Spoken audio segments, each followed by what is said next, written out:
Comme tant d'autres pays, la Côte d'Ivoire cherche à attirer des investisseurs et partenaires au développement. Avec succès, puisque malgré 10 ans de turbulences politiques, l'économie ivoirienne a résisté. Croissance annoncée cette année, au moins 8% en 2012, 10% en 2014.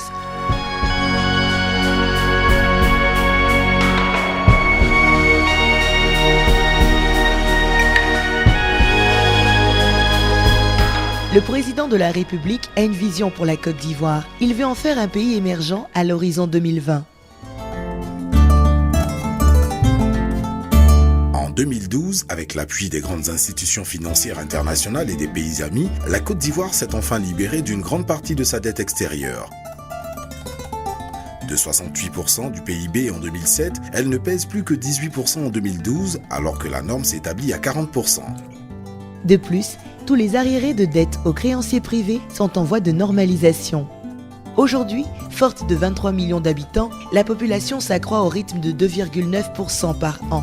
Sa consommation augmente, son niveau d'exigence s'accélère. Le premier devoir de l'État, c'est d'assurer la sécurité des personnes et des biens, ainsi que la paix sociale, en améliorant les conditions de vie des populations. Éducation. Santé publique. Logement. Emploi. Pour générer de la croissance, la Côte d'Ivoire doit redynamiser l'ensemble des secteurs clés de l'économie. 3 mesures générales s'imposent en priorité: moderniser et accroître l'efficacité de l'administration. Améliorer le climat des affaires. Relancer les investissements. Libéré du poids de sa dette, l'État ivoirien peut maintenant investir dans les infrastructures économiques, le social et les infrastructures de base. Transport, eau et énergie.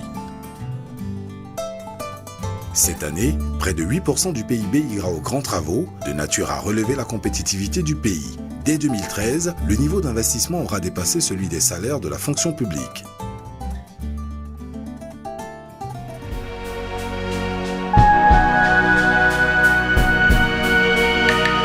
Dans ce pays, le secteur privé est reconnu comme moteur de la croissance. Il est organisé et il sait se faire entendre. L'environnement des affaires a beaucoup évolué en sa faveur ces derniers temps. Déjà, le cadre législatif a été révisé pour des investissements et pour des télécoms. De nouveaux codes sont en cours d'approbation pour l'électricité, les mines et les hydrocarbures.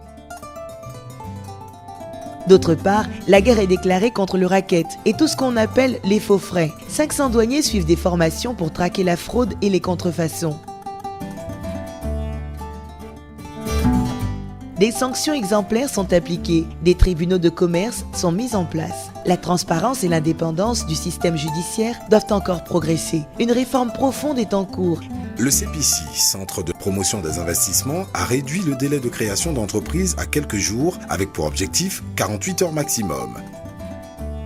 56 entreprises ont été agréées à l'investissement entre janvier et juin 2012. Elles pourront s'implanter à Abidjan et à l'intérieur du pays sur plusieurs nouvelles zones industrielles. 130 milliards d'investissements et 1700 emplois doivent en découler. Les défis inéluctables de la mondialisation imposent au cadre ivoirien de viser l'excellence. Avec la réouverture des universités et instituts techniques, les formations de haut niveau reprennent. La sous-région ouest-africaine offre aux entreprises ivoiriennes un débouché naturel sur 300 millions de consommateurs. À l'international, les exportations sont favorisées, notamment par l'appartenance de la Côte d'Ivoire à l'AGOA. Au-delà de ces atouts, le libéralisme économique, une fiscalité intelligente et la libre circulation des personnes et des biens restent des principes de base. Ce pays est l'un des plus fertiles du continent africain. C'est dans l'agriculture et l'agro-industrie que les économistes relèvent les plus gros potentiels de croissance. Qu'il s'agisse de vivriers, comme le riz, ou de produits à exporter, ou mieux à transformer localement, tels le café, le cacao, le palmier à huile, l'hévéa, l'anacarde et les fruits tropicaux. Premier producteur mondial de cacao, la Côte d'Ivoire a réalisé une réforme profonde de la filière, qui garantit à ses millions de planteurs un bon niveau de rémunération. Motivés, ils pratiqueront une cacaoculture durable et s'attacheront à relever la qualité des fèves. Du nord au sud, des milliers d'hectares de terre restent à mettre en valeur, dans le respect des hommes et de la nature. Et l'État pourrait investir dans le secteur rural jusqu'à 10% du budget national. Actuellement, de 1424 MW, la puissance de production installée passera à 2500 MW d'ici 2015, avec notamment le triplement de la puissance des principales centrales thermiques et la construction d'un 7e barrage hydroélectrique. En matière de pétrole, les 4 plateformes implantées au large de nos côtes produisent 30 000 barils par jour. En moins d'un an, sur 8 nouveaux puits forés, 2 ont découvert des indices prometteurs. La Côte d'Ivoire procède à une réforme structurelle de ce secteur en vue d'adhérer à l'initiative internationale pour la transparence des industries extractives.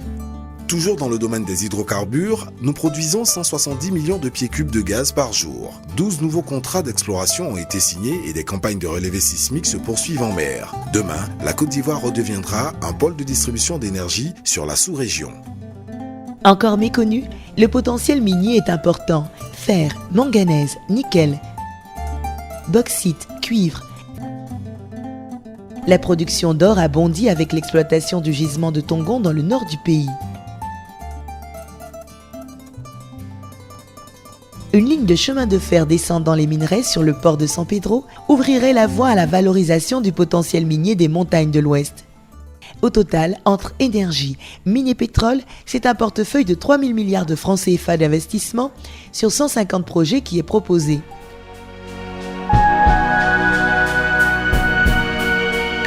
La stratégie de relance passe aussi par une diversification des sources de profit.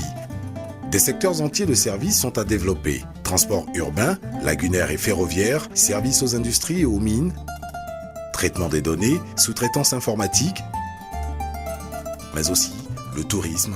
Les industries culturelles et l'artisanat.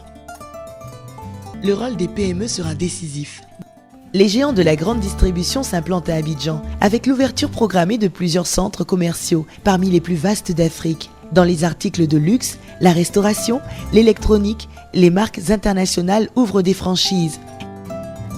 Les compagnies aériennes reviennent. Les chantiers se multiplient.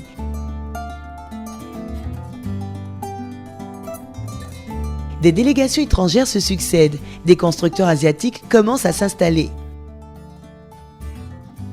En peu de mois, la Côte d'Ivoire est redevenue une destination phare pour les investisseurs en quête d'opportunités. Il faut y voir le résultat d'une gestion rigoureuse des finances publiques et la mise en œuvre de réformes profondes. Le pays a retrouvé sa crédibilité et partant de sa capacité à développer des projets ambitieux, notamment à travers les partenariats publics-privés.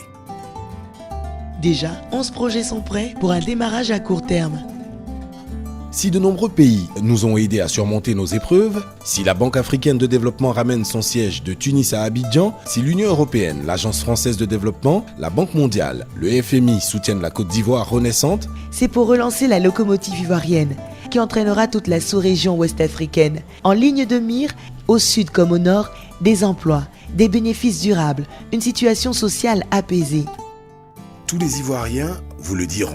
Ce qu'ils veulent, c'est travailler en paix. L'objectif à court terme, c'est une croissance à 2 chiffres en 2014-2015. Notre vision, c'est de travailler ensemble pour faire de la Côte d'Ivoire un pays émergent à l'horizon 2020. Nous avons tous à y gagner.